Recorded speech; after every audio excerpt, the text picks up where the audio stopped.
Meus irmãos, a paz do Senhor Jesus, Cláudio Souza, trazendo nossos resumos das nossas lições Escola Bíblica Dominical.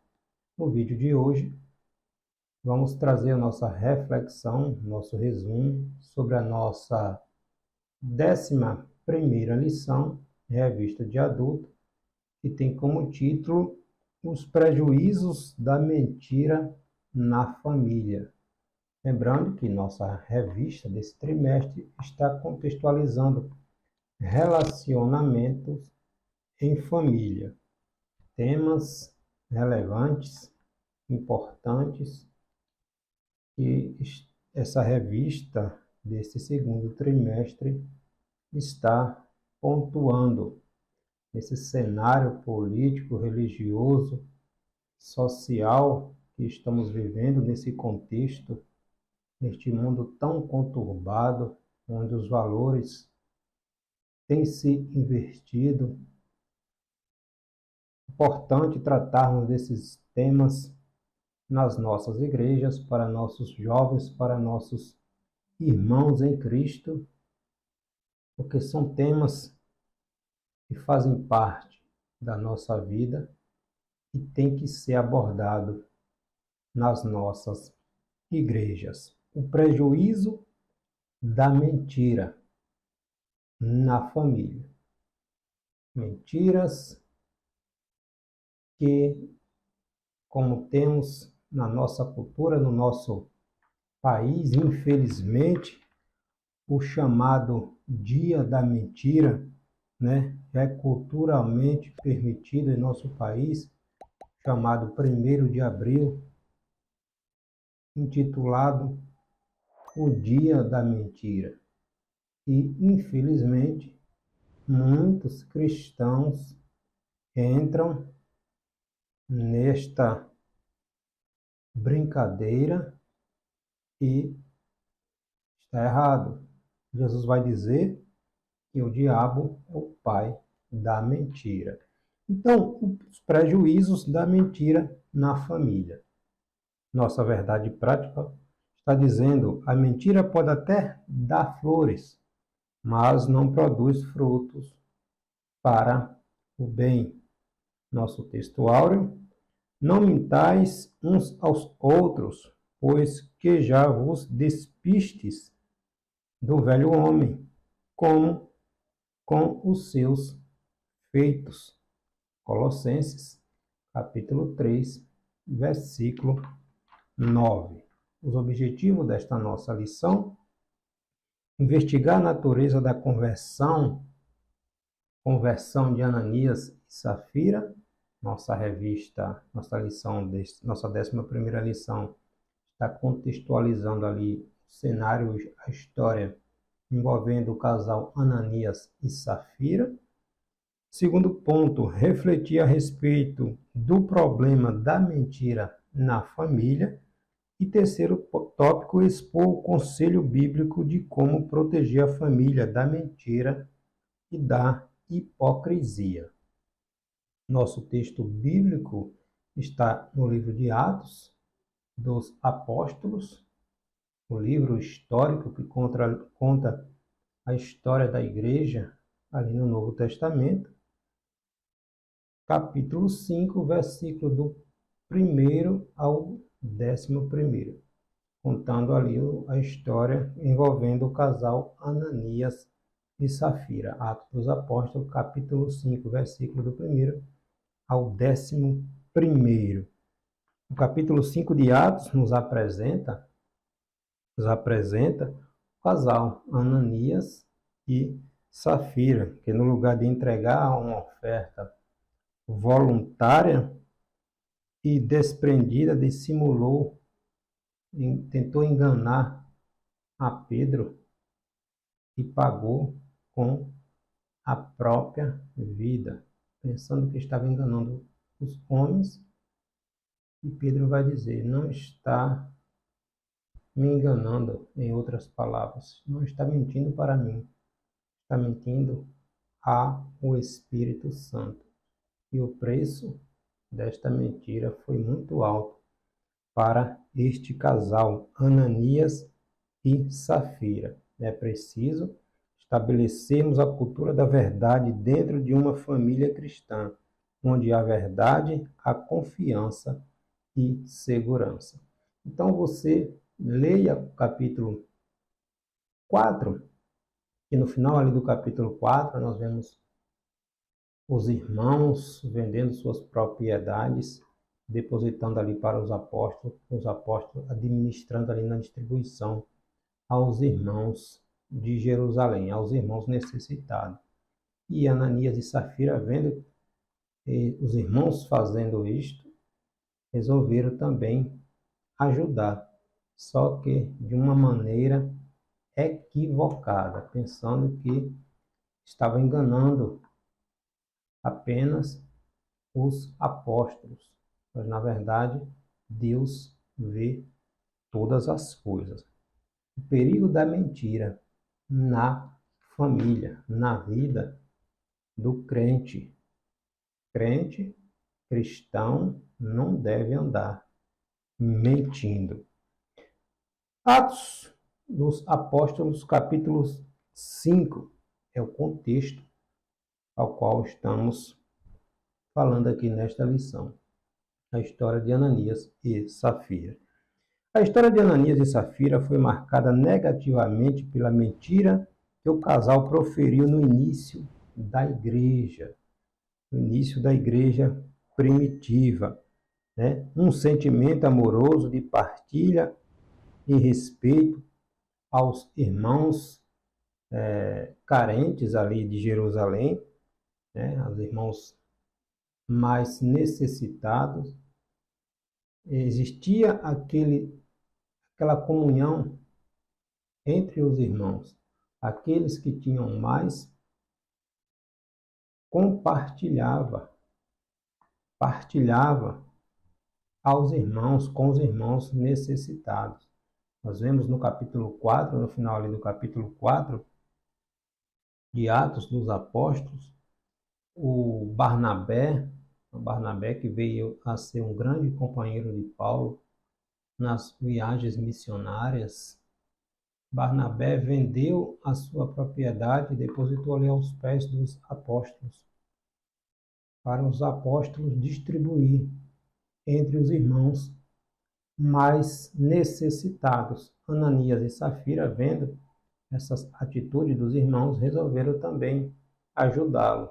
Só que venderam a sua propriedade e reteram parte do dinheiro e foram aos apóstolos falando que tinha vendido, na verdade, pelaquela quantidade. Omitiram o valor real da propriedade, mentindo para os apóstolos, mas na verdade estava mentindo, tentando ser aceito, tentando ganhar prestígio junto aos apóstolos, junto aos irmãos, mas estava mentindo.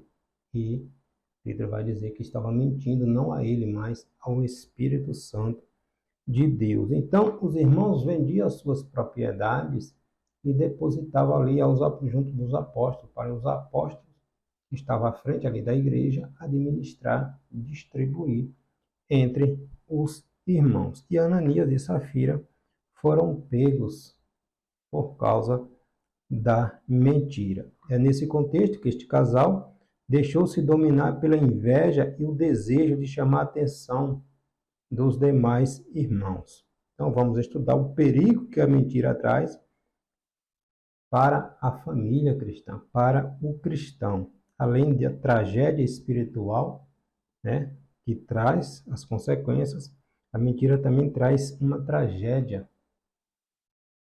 tanto espiritual quanto ali no seio da família. O cristão não pode emprestar sua boca ao diabo. Primeiro tópico desta nossa lição, uma conversão duvidosa. As atitudes do casal Ananias e Safira não revelavam a transformação de vida alcançada pelo poder do Evangelho. Na verdade, não nasceram de novo, né? Embora simpáticos à causa do Evangelho, Ananias e Safira não corresponderam à obra de regeneração do Espírito Santo. Eles não foram genuinamente transformados. Jesus, conversando com Nicodemos, no Evangelho escrito pelo apóstolo João, capítulo 3, Jesus vai dizer ali a Nicodemos: é necessário nascer de novo.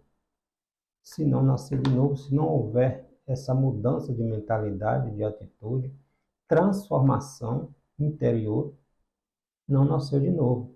E aparentemente Ananias e Safira não haviam nascido de novo, né, tentando mentir, e o preço foi muito alto. Ananias e Safira uniram-se à igreja local, passando a fazer parte dela. Entretanto, a velha natureza se revelava na hipocrisia, na cobiça e na mentira do casal.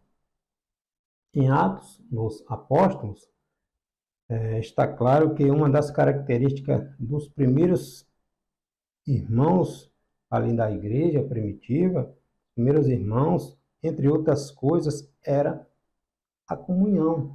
Atos, capítulo 2, versículo 42, está escrito ali que os irmãos conviviam ali nas orações, no partir do pão, na comunhão e na doutrina dos apóstolos. Então, existia esta comunhão, existia essa harmonia, né? Eles perseveravam na doutrina dos apóstolos, nas orações, no partir do pão. Existia esta unidade na igreja primitiva. A ação do Espírito Santo era tremenda na vida daqueles irmãos.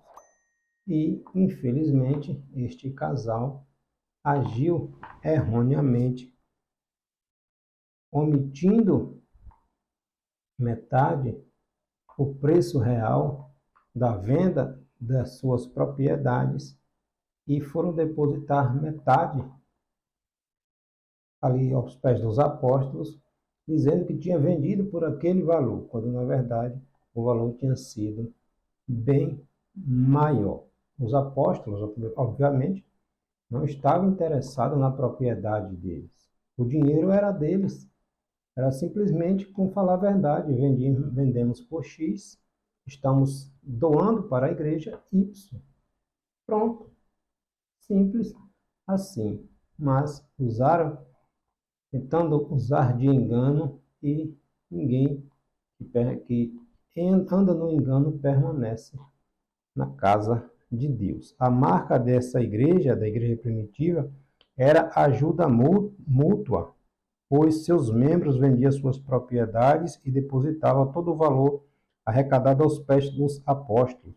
Esse dinheiro tinha o objetivo de ajudar os mais necessitados, os irmãos mais necessitados ali de Jerusalém. Nós vemos nas viagens missionárias o apóstolo Paulo estava ali reunindo, os irmãos contribuíam ali para os irmãos de Jerusalém.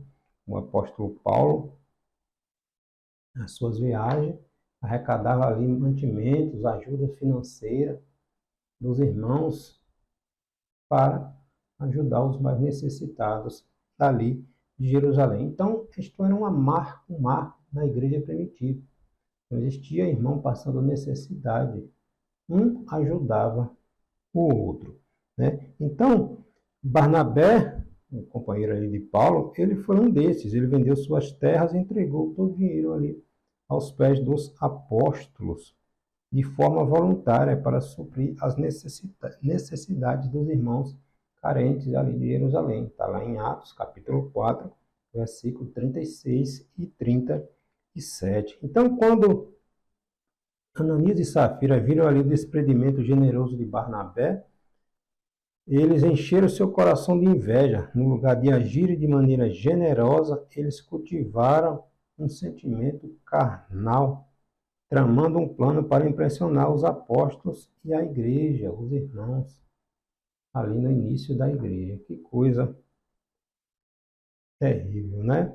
O plano era o seguinte: vender uma propriedade e levar o dinheiro como oferta à igreja, mas reter uma parte desse valor para eles mesmos e entregar a outra como se fosse o valor completo da venda. Ananias e Safira fingiram dar todo o dinheiro à igreja, mentir. E estava mentindo, não aos apóstolos, mas Deus estava vendo, né? Cheio do Espírito Santo, incisivo e com autoridade espiritual, o apóstolo Pedro disse a Ananias: Ananias, por que encheu Satanás o teu coração para que mentisses ao Espírito Santo e retivesse parte do preço da fazenda, da herdade que tu vendeu? Né? Pedro vai dizer: você não está mentindo para mim, está mentindo ao Espírito Santo. E vendida não estava em teu poder? Por que formaste este desígnio em teu coração? Não mentiste aos homens, mas mentistes a Deus. Está lá em Atos, capítulo 5, versículo 3 e 4. Pedro também tratou a esposa de Ananias da mesma forma. Quando Pedro confrontou ali Ananias, o resultado foi Ananias morrer na hora. Ananias morreu, aqueles que estavam ali ajudando Pedro foram sepultar. Ananias havia tramado com a sua esposa. Eu vou na frente e falo isto. Depois tu vem e fala a mesma coisa para confirmar. Quando Safira chegou, confirmou a mesma coisa ali que o esposo havia falado, já morto. Ananias já estava morto, já havia sido sepultado. E chega Safira algum tempo depois para corroborar, confirmar o plano que eles tramaram, mentindo ali aos apóstolos. E Ananias e Safira também morreu, assim como seu esposo. Pedro também tratou com a esposa de Ananias, Safira, sem ela saber o que o seu esposo já havia caído morto na presença de todos. Pedro diz: por que é que entre vós vos concertastes para tentar o Espírito do Senhor? Portanto, vemos que a mentira e o engano dominaram o coração do casal, Ananias e Safira, para tentar ludibriar a igreja e, consequentemente, a liderança apostólica. Ao tentar enganar a liderança local ali da igreja primitiva, na verdade, eles mentiram.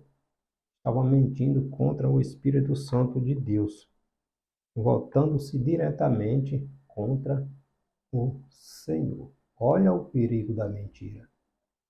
Pode enganar o pastor, pode enganar seu cônjuge, pode enganar seu pai, sua mãe, sua liderança, mas Deus vê todas as coisas. Deus está atento a tudo. No Salmo 139, o salmista vai dizer: para onde me fugirei da tua presença? Existe um lugar em que os olhos de Deus não vejam? Existe algo que Deus não saiba? Ninguém que permanece no engano, que insiste no engano, permanece por causa de Deus. Peguemos o exemplo de Davi. Davi pensou que estava tudo bem, havia encobertado tudo, vida que segue. Deus deu tempo para que Davi se arrependesse. Davi seguiu sua vida. Não confessou? Deus enviou o profeta Natã para confrontá-lo, chamar para prestação de contas. Então não adianta. Deus vê todas as coisas. Ananias e Safira pagaram com a vida. Então, não vamos esperar chegar a tal ponto. Quem confessa e deixa, alcança misericórdia. Não emprestemos nossos lábios, nossa boca, como instrumento para o adversário. Jesus diz que ele é o pai da mentira. Está lá em João, capítulo 8, versículo 44. Então, a morte de Ananias e Safira aconteceu imediatamente não porque ele estivesse guardado o dinheiro, mas porque o seu ato foi uma mentira, um engano para manipular a comunidade cristã e encobrir os seus verdadeiros motivos. Deus não está interessado no nosso dinheiro. Tudo é de Deus. Mas nós temos que agir com a verdade, viver na verdade. A verdade é que liberta. Jesus é a verdade. Não vamos usar nossa boca para dar vazão ao inimigo. O problema da mentira dentro da família. Ananias e Safira imaginaram que poderia tirar proveito do desconhecimento das pessoas ali da comunidade, da igreja, sobre a artimanha de esconder a verdade sobre a venda da sua propriedade, mentindo com o objetivo de chamar a atenção para si mesmos. Pessoas que se dizem cristãs, mas mantêm velhos hábitos da vida mundana, o Espírito Santo se entristece quando, dentro da família, seja esposo, seja esposa, seja filhos, qualquer membro, fazem da mentira um estilo de vida. Não são novos convertidos. Não são convertidos. Precisa nascer de novo. Pessoas que não conseguem deixar de mentir. Precisa voltar para a Bíblia. É inadmissível dizermos que somos discípulos de Cristo, somos cristãos, vamos morar no céu e estamos mentindo. Andamos mentindo. Não é ser cristão, não é esse evangelho relativista que está por aí, não. A palavra de Deus ela é inerrante, ela é infalível, ela nos corrige, ela nos instrui. Nosso mestre é Jesus, e Jesus vai dizer: o diabo é o pai da mentira. Ele nunca se firmou na verdade. Quem mente está servindo a quem? Então, precisamos voltar à realidade.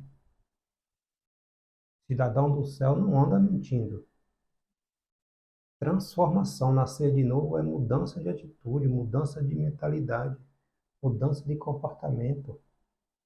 Jesus veio nos trazer liberdade. Logo, liberdade não é ser escravo da mentira. Vamos voltar à palavra de Deus. Pedro, o apóstolo Paulo, escrevendo aos irmãos de Gálatas, Gálatas capítulo 5, versículo 17, 24 e 25, Paulo escreve que a carne cobiça contra o espírito e este se opõe à carne, para que não façamos o que ela quer, ou seja, se espera dos cristãos que crucifiquem a sua carne com suas respectivas paixões, ou seja, os vícios da alma, né? Assim devemos viver dominados pelo Espírito. O fruto do Espírito Santo está lá em Gálatas, capítulo 5, versículo 22. Dê uma olhada. O fruto que o cristão desenvolve na sua vida. O cristão que desenvolve o fruto do Espírito na sua vida não é cristão que anda mentindo, emprestando seus lábios como instrumento para Satanás. Então, toda e qualquer mentira, por mais ingênua que possa parecer, tem sua fonte no diabo, que é o seu pai, como Jesus vai dizer, João 8, 44, 45. Ele nunca se firmou na verdade. Ele mente. Ele é o pai da mentira, né? Então, se ele domina o crente, significa que este não está mais no espírito, mas na carne. Crente que anda mentindo precisa parar, refletir e voltar-se para Cristo. Jesus muda. Jesus transforma, né? Protegendo a família da mentira e da hipocrisia. Cuidados contra os defeitos morais no lar. Lemos a história de uma família israelita cujo chefe era Acã, no Antigo Testamento. Está lá em Josué, capítulo 7, né? A história da família ali de Acã. Acã, dominado pela cobiça e pela hipocrisia, ele furtou certos objetos ali da cidade de Jericó, considerados amaldiçoados. Acã, quando o povo israelita invadiu ali Jericó, para destruir Jericó, Acã furtou uma capa babilônica e algumas moedas de ouro e escondeu, que não era para levar, não fazia parte do despojos ali da guerra, da batalha. Acã viu aquilo ali, furtou, escondeu na sua casa, e por causa disto, o povo de Israel, numa batalha contra o reino de Ai, perderam a batalha por causa deste pecado, desta mentira de Acã e sua família. Dominado pela cobiça e pela hipocrisia, Acã furtou certos objetos da cidade de Jericó, considerados amaldiçoados, e que por isso Israel não deveria tomar como despojo, né? Trouxe a maldição para todo o povo. A ira do Senhor se acendeu contra Acã e toda a sua família, e o preço foram apedrejados. Israel perdeu uma batalha por causa desse pecado encoberto, essa mentira de Acã e sua família, né? A Bíblia nos ensina que não podemos trocar a verdade de Deus pela mentira, como fazem as pessoas dominadas pelo pecado. Aos servos de Deus cabe fazer um autoexame diante dele contra a hipocrisia. Jesus vai dizer em Mateus capítulo 7, versículo 3, versículo 5, que a gente precisa tirar a trave do nosso olho, porque muitas vezes a gente aponta o erro do irmão e não olhamos para dentro de nós. Vamos fazer uma autoanálise, olhar para o nosso interior e refletir. Eu ando emprestando meus lábios, minha boca, para o diabo, ainda que seja aquela mentirinha que aparentemente pareça insignificante, mas mentira é mentira. Mentira é mentira. Nós somos templos do Espírito Santo. Corpo, alma e espírito. Integralidade a Deus. O diabo não tem que ter vazão, vez na nossa vida, né? Nós somos completos de Cristo, né? Então vigiar. Vamos vigiar, né? A consequência direta da mentira é a hipocrisia. Esses dois vícios são obras carnais que podem dilacerar uma família. No versículo 3 de Atos, capítulo 5, diz: Ananias, por que encheu Satanás o teu coração? Olha o que Pedro diz. Disse então Pedro: Ananias, por que encheu Satanás o teu coração, para que mentisses ao Espírito Santo e retivesses parte do preço da tua fazenda, da tua herdade, da tua propriedade, a qual vendestes, né? Por que encheu Satanás o teu coração? É indiscutível que Satanás age ativamente na terra, e especialmente contra as famílias, tentando destruí-la. Ele trabalha contra essa importante instituição, investindo contra os seus membros. Infelizmente, como Ananias e Safira, há muitos que permitem a Satanás encher seus corações para desestabilizar a família. Por isso, cabe-nos estar em oração e vigilância. Tiago, capítulo 4, versículo 7, vai dizer: Sujeitai-vos a Deus, cheguemos-nos a Deus, e resistamos ao diabo, e ele fugirá de vós. Quando a mentira vier aos nossos lábios, aos seus lábios, clame o sangue de Jesus, fale a verdade, não minta, não empreste seus lábios como instrumento do diabo. Nós somos templo do Espírito Santo. Mentira não pode fazer parte da nossa vida. Ananias e Safira foram punidos pelo Senhor com morte instantânea. Morte instantânea. Membros da família que praticam a mentira podem experimentar consequências gravíssimas por causa dessa prática. Ainda que num primeiro momento a mentira possa parecer fácil, o caminho da verdade é sempre o melhor. Não dê vazão ao diabo. Haja com a verdade. Ande na verdade. Pratique a verdade. Quem mente é filho do diabo. Não sou eu que estou dizendo. Foi o Senhor Jesus Cristo quem falou. Amém? Que Deus em Cristo te abençoe.